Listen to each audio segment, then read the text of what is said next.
Sino ang nakakita ng video ni Presidente sa meeting dong kasagsakan ngayon ng bagyo?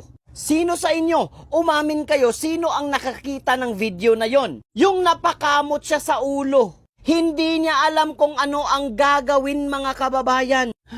Anong gagawin natin?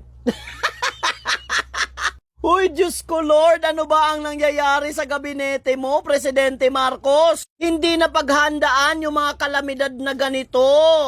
Lagpas bubong na yung baha, nagmi-meeting pa kayo. Malakas yung ulan, malakas yung hangin, hindi nyo alam kung ano ang gagawin nyo. Kasi nga ito ang totoo, wala kayong preparasyon kaya hindi kayo preparado. Diyos ko, ang dami nang nangyaring baha dyan sa Luzon, hindi pa kayo natuto.